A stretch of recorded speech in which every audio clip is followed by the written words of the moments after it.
Most people say they're stressed out, stressed the fuck out. But what people usually mean by that, everything feels heavy, everything seems out of control. And here is the truth that most people don't want to hear. Not all stress in your life is bad stress. But a lot of stress that you guys are drowning in is self-inflicted stress, meaning you're causing the stress upon yourself. The situation around you isn't causing the stress. You're making the item bigger and worse than it is. And if you don't learn the difference between stress and self-inflicted stress, you'll keep trying to fix your life while unknowingly making your life harder. And today I'm going to break down the difference between real stress, self-inflicted stress, and what to do about both. So let's get into it. So real stress comes from things you can't control, right? Things that you have no way to control. The loss of a family member, health scares, injuries, financial pressure, relationship conflicts, being uncertain about the future.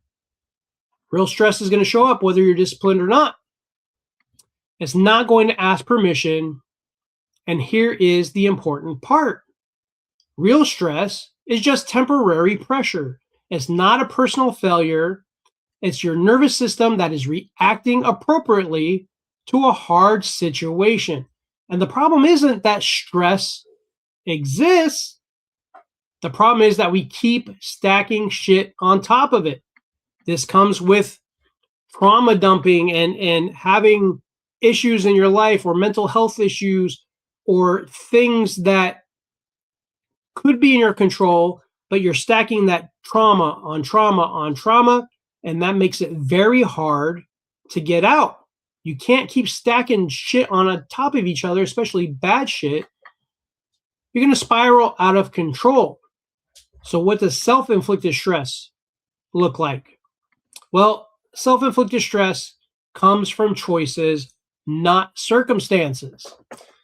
It looks like certain things that daily happen in your life, saying yes when you should have said no, over committing to things that you don't even care about, doom scrolling that social media the late hours of the night when you already feel overwhelmed, skipping your sleep, skipping your training, skipping your meals, letting small problems pile up because you say, I'll deal with it later.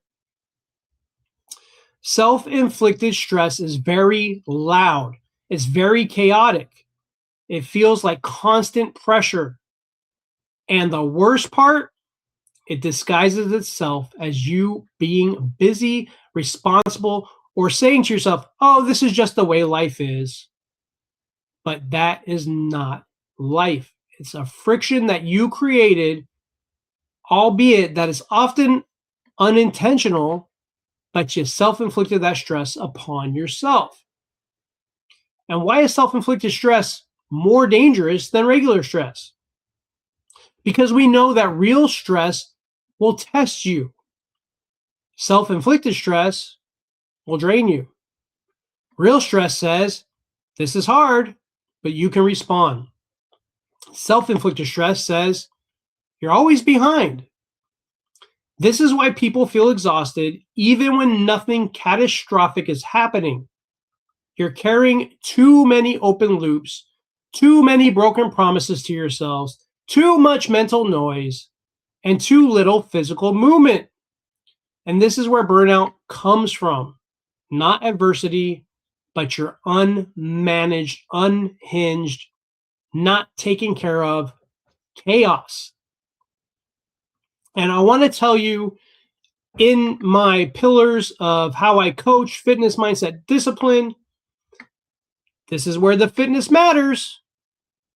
Not for aesthetics, not for ego, being strong, having muscles, having a six-pack, looking like you're jacked or in some kind of shape. It's amazing. But as we get older, or even as we don't get older, we have to realize that fitness matters. Fitness matters, fitness matters, fitness matters. The training is going to give you stress inoculation. When you lift, you walk, you sweat, do HIIT training, boxing, whatever, and you sweat and you breathe under tension and under load, your nervous system will relearn control. Your body will burn off excess stress hormones, and your mind will start to get quieter, especially if you can get into some sort of activity daily and lock into that and use that as your space where you just let shit go and you focus on the training. Because discipline does not remove stress. I'm a very disciplined guy. I am stressed out all the time. Sometimes some of it is self-inflicted. It's something that I have to work on and deal with too. Discipline won't remove stress. It will prevent unnecessary stress from continuing to pile on top of the real stress.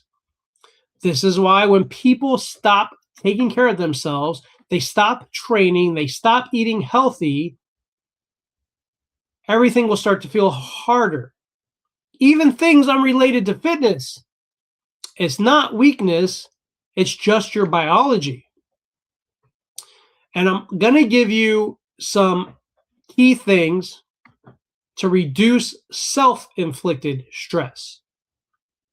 Key things to reduce self-inflicted stress. Whenever you're going through something, ask yourself these 3 questions. What am I avoiding? Avoidance compounds stress faster than actions. You don't have to avoid a tough conversation. You don't have to avoid doing the hard things. You got to take action and just go do it. You'll be better for it once you jump in head first versus pussyfooting around waiting for the right time. Question 2, what am I overcomplicating? You don't need a perfect plan. You just need a stable one. Remember that the most simple, basic stuff tends to be true and tends to always work, right? So you have to keep your life simple. There's no reason to go down this insanity loop trying to overcomplicate things, and then you don't take action, and then the thing you're trying to accomplish or get done, or the conversation you're trying to have, it never actually happens. And question 3, what promise are you breaking to yourself right now? Your sleep, your movement, your nutrition, the boundaries you need to set. Fixing self-inflicted stress, it isn't dramatic. It's boring, it's honest, it's uncomfortable, but it works.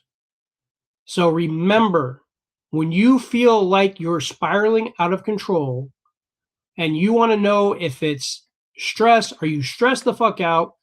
Are you self-inflicting that stress? Because a lot of times we're very hard on ourselves. A lot of times we sometimes don't feel like we're worth anything. A lot of times we feel like we're going backwards instead of forwards. Life happens. Life is hard. Life is not easy. But don't self-inflict stress on yourself. Remember these 3 questions. What am I avoiding? What am I overcomplicating? And what promise to myself am I breaking right now? You don't need less responsibility. You don't need to escape your life. You need to stop adding friction where it doesn't belong. Handle your real stress with patience. Eliminate self-inflicted stress with your discipline. That's how you get your energy back. That's how you rebuild momentum. And that's how you stay battle ready. If this episode resonated with you, it's likely because you're carrying more pressure than you should be carrying alone. Battle Harder exists for the high-performing professionals who want to regain clarity, structure, and control before burnout, identity loss, or the family damage becomes irreversible. New episodes drop weekly. You can learn more about my work at battleharder.com. Stay sharp, stay grounded, and always be fit for battle.